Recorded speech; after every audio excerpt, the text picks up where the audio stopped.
We're here in the garden of Binnenveld House in Holland, and this is the home of Johan Vlemmix. I believe that below here is a dungeon. Yeah. I believe that there's a dungeon below here. I think for sure. And I think that there are still some unfortunate people who are still chained up down there. And they've been there for a long, long time. It's like a new show or a new program associated with you. Do you understand this?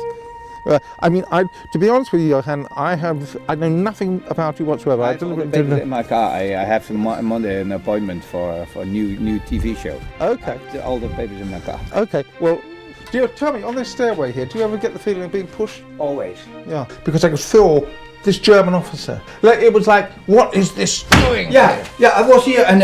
Did you just touch that? I didn't. The chandelier's moving by itself. Why isn't that one moving? Yeah, that's right.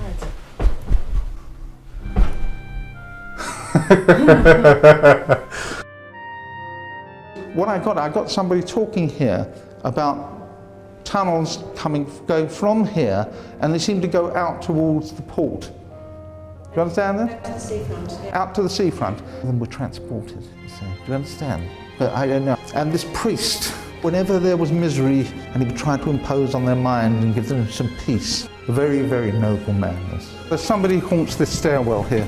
There are women who died horribly in here. And it's a horrible stench, and then suddenly it turns to the smell of flowers, roses.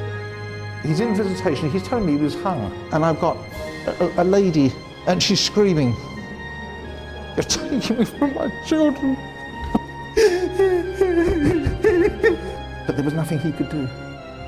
And all he could do, I'm being told here, that he actually used to make sure that they could come together for a brief period before some of them were transported. So, do you understand? All weak people into this cell that they wanted to interrogate, left them to listen and to think, and they were responsible for the deaths of their friends.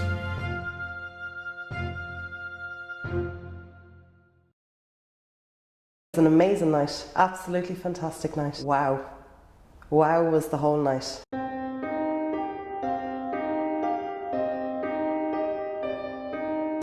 That's the actual joy, that you can actually physically see it moving, but your mind says, no, it can't be moving. Yeah, it's moving. But it is, because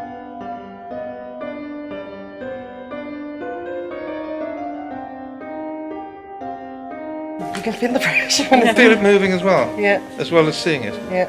Quite mind-blowing to think that something that's not present can move a flower in such a way that I was finding it hard to hold on to. And I could feel it like moving in between my fingers, and there was absolutely no way that it could have done that because I was holding it too tight, unless someone was actually moving it, and it certainly wasn't me. With your hand on top of mine as well, there's no way that you could do it yourself. You would have felt my fingers move if I was trying to do it, basically, but I was delighted when you did do that. You're pinching her thumb and her forefinger. It's actually slipping out on my thumb when he's holding it. Because it just proved even more to me as well that it definitely was nothing that I was doing anyway.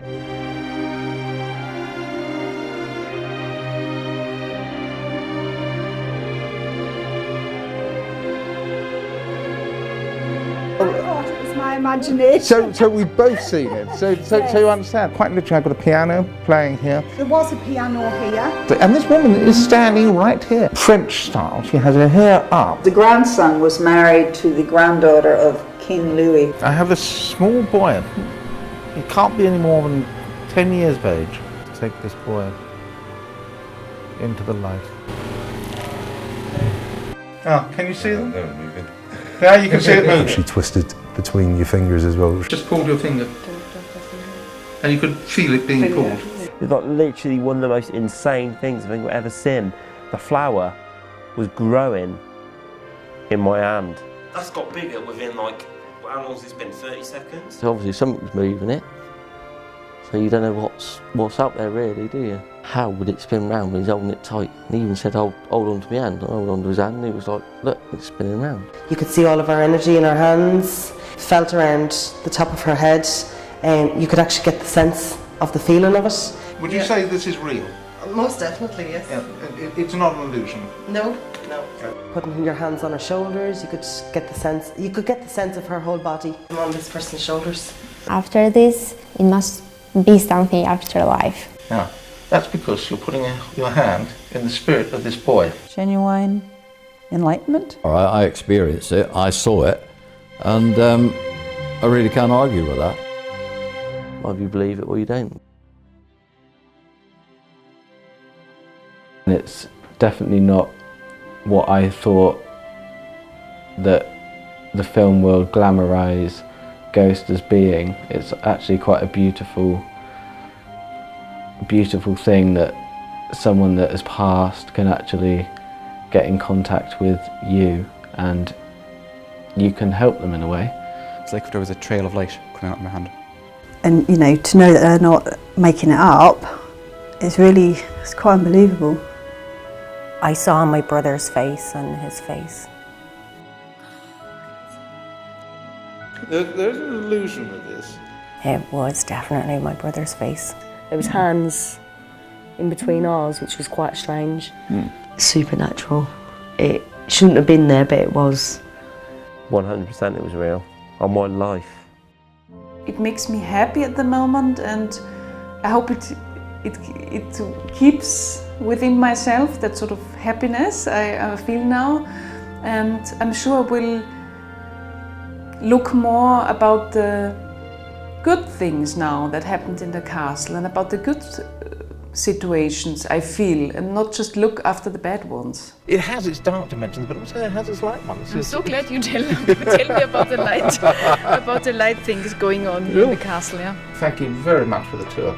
It really is a wonderful place. A lot of children running around screaming with fun, you know? That's good. We have many school classes here. Everybody says that you can still hear people having party here upstairs. I've still got 4 spirits here with me.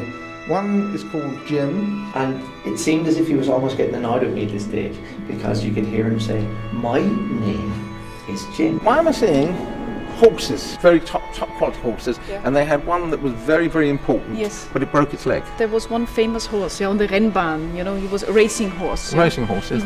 I have the presence of a gentleman here. He's quite content and a happy man in what he's doing. Okay. And at peace with himself. It was one of the coaches of Erzherzogin Maria Theresia. Ah, really? Yeah. Maria Theresia? Yeah. Sometimes we do have some movies here, yeah. A sort of Austrian Braveheart. Maybe, I should invent one. Yeah. I think that's some kind of healing as well for me, my family, and the ghosts who live in the castle. Just to look at the more positive side of it. Yeah.